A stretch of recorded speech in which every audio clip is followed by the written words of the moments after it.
El humanismo y el desarrollo del pensamiento científico. Parte 3.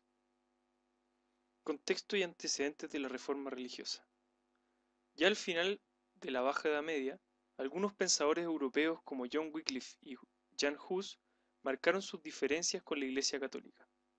Entre sus postulados resaltaban la necesidad de hacer una interpretación libre de las Escrituras y criticaron la falta de austeridad de la Iglesia. Sin embargo, fue casi 2 siglos más tarde cuando la unidad religiosa europea se quebró de manera definitiva.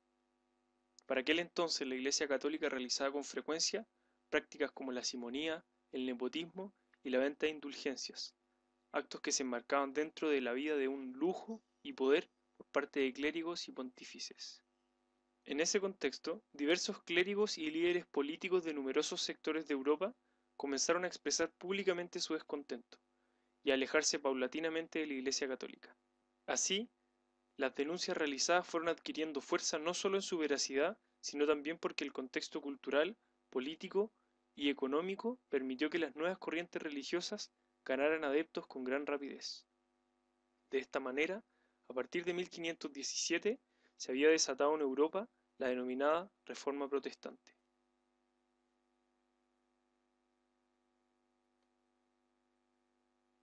Luteranismo. Ya decíamos que desde el siglo XIV en adelante se comenzaron a deslizar críticas contra la Iglesia.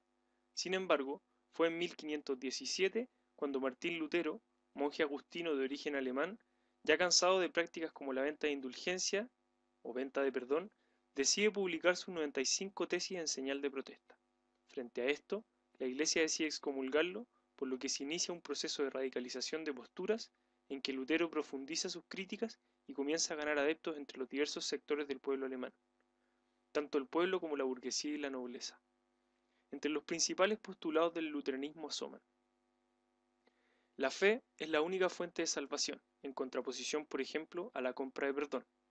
Otro, la Biblia es la única fuente de doctrina y de fe, y cada individuo puede interpretarla libremente. Por otra parte, se niega el culto a la Virgen y a los santos y se elimina la mediación de los sacerdotes. Además, se niega la autoridad del Papa sobre todos los cristianos. Y por último, se aceptan solo 3 sacramentos: el bautismo, la penitencia y la comunión.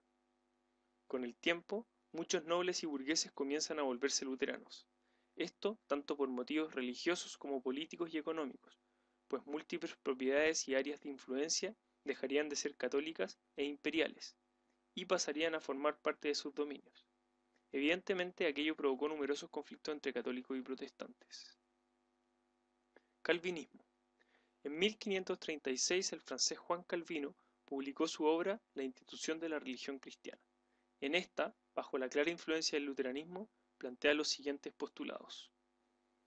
La Biblia es la única fuente de fe y por tanto puede ser interpretada libremente.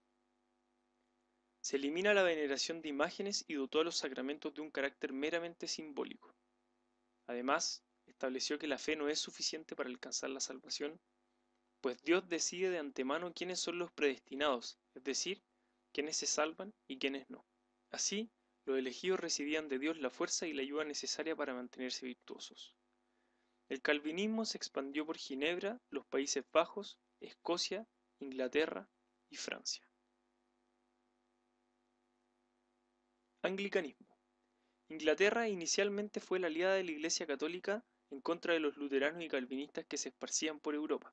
Sin embargo, hubo un conflicto entre el rey Enrique VIII y el Papa León X, que terminó por dar origen a una nueva religión.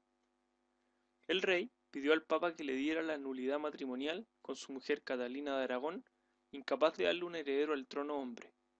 Frente a la negativa del pontífice, el rey se declaró jefe de la Iglesia en Inglaterra, confiscó los bienes de la Iglesia y se casó primero con Ana Bolena y luego con 4 otras mujeres. A partir de eso, a pesar de las escasas diferencias teológicas con el catolicismo, se inició una fase de expansión y persecución de católicos al interior del territorio inglés. Además, el rey se casó con 6 mujeres diferentes con el fin de tener un hijo hombre, que por lo demás nunca tuvo. Contrarreforma.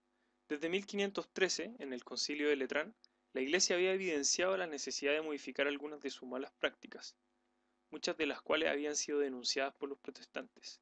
Sin embargo, Fue en el Concilio de Trento, celebrado entre 1534 y 1549, donde se tomaron medidas concretas al respecto.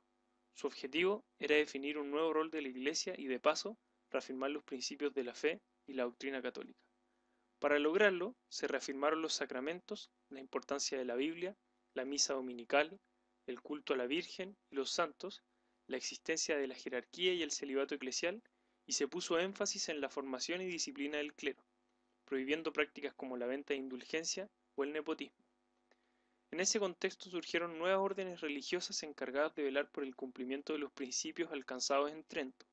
Entre ellas destacan las monjas ursulinas, los capuchinos, los carmelitas descalzos y especialmente la Compañía de Jesús, fundada por San Ignacio de Loyola en 1540.